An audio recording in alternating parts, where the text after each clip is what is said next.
My name's Scott Moody. The company's K4 Connect, and we're sitting in the cocktail lounge of K4 Connect. So I had originally moved here to retire, and that was one because I went to school here at North Carolina State and met my wife here. But the other thing for me as a former entrepreneur, if you will, being that I was retired, it really had a vibrant entrepreneurial and startup community.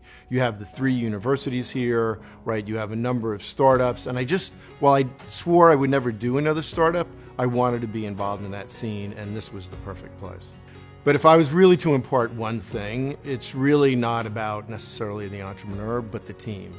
Not only the team, right, that they start the company with and that they grow the company with, but as much the team that I would call the family, like literally your family.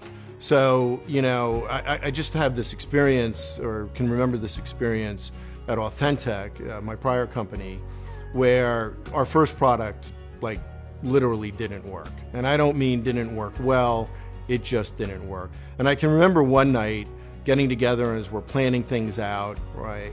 I asked the entire team, how many people don't think we're gonna make it? And there's probably like 20 people in the room, 19 geeks and me. And probably 15 of those people raised their hand. And honestly, Chad, I would have raised mine, except I didn't really think it would look good because I was the CEO, right? So, gave a rah-rah talk, this is what we're going to do. We went through this over a couple of nights, and I can remember going home one night and just having a long talk with my wife. For 2 hours, Chad, I just whined to my wife, what have I done? I've ruined our life, I've lost all our money, we're broke, we had 3 young children, and it was, I had left a job as a VP of a division to start this company. And at the end, right, when I had all finished, she just turned to me and she said, you know what you need to do, so just go do it. Now, right, Chad, she could have said a million other things. See if you can get your old job back. We have 3 young children, we're broke, right? We need to, you need to go get another job. But she didn't. She was completely committed. And without that commitment, Authentech would have never really gone for it, I don't think. And so to me, right, it's that team that actually 15 raised their hands, but they all stuck with it, and we turned out to be very successful. It was a wife and children that were committed to what we did, and we stuck at it.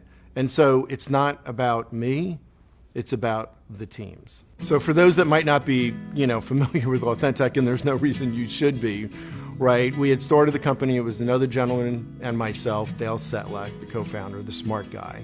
We raised $70 million in venture capital. We took the company public, and then in 2012, we were acquired by Apple. To my knowledge, actually, we're still the only public company ever acquired by Apple. And our technology eventually turned into the basis for what everybody knows now as the Touch ID. It was only about a year and a half into what was a very happy retirement that I was actually in Rwanda, and I had been to Rwanda multiple times on mission trips, but I had met this person on this particular trip that I thought was doing so much good, right, that I was embarrassed, that I felt like while I was doing some things that people do in retirement, right, in terms of giving back, I wasn't doing enough. And so we started on our merry way, developing, and I won't go through the technologies for time. It was a technology that integrated various technologies all into one system. And then one day I happened to have a coffee. It was a coffee with a gentleman named Eric. He was an advocate for the homeless. He had reached out to me.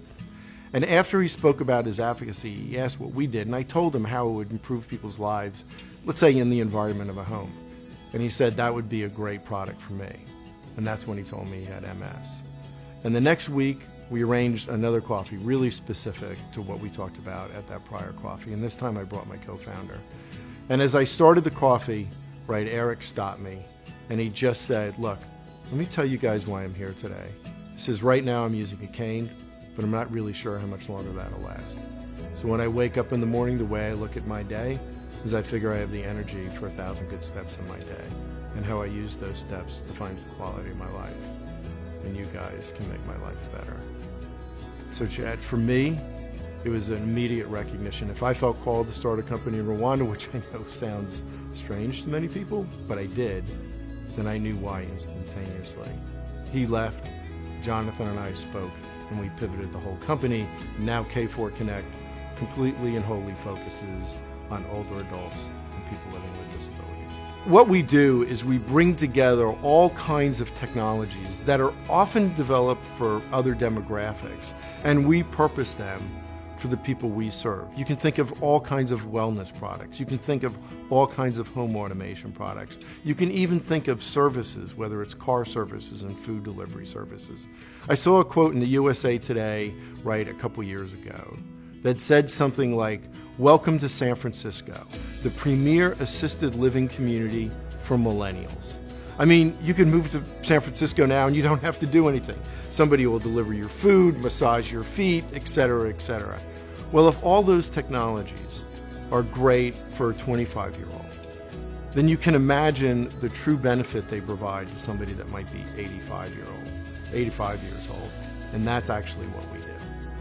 And if you think about it, having a career and a job focused on serving others, that's what drives all of us here.